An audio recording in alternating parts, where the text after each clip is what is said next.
Okay, Assalamualaikum. Hari ni kita nak buat tutorial lah cara-cara nak tukar bateri remote yang jenis macam ni. Ni kalau macam ni dia raita untuk raita Activa. So tak guna tool apa-apa, semua bateri perlukan lah. So kita cabut dulu kunci ni. Kat sini ada satu slot. Okay, kita masukkan slot ni dalam ni, pusing je.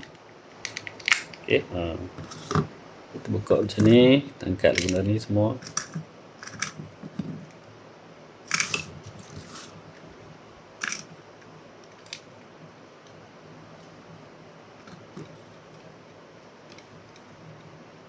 Okay, so ni dia punya ni lah, bateri ya.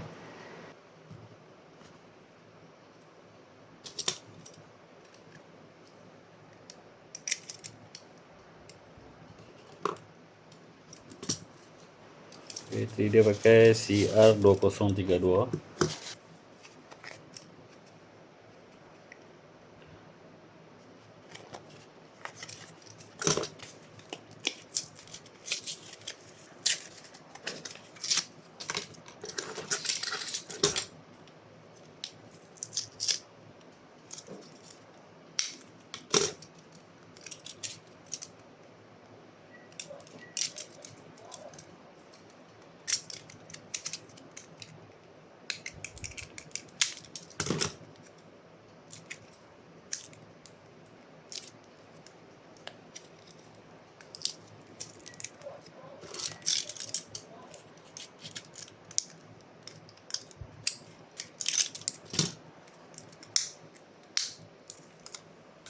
Lepas tu masuk yang baru.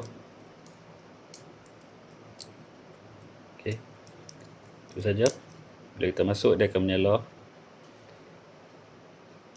Okey, dia dah padam. Kita pasang balik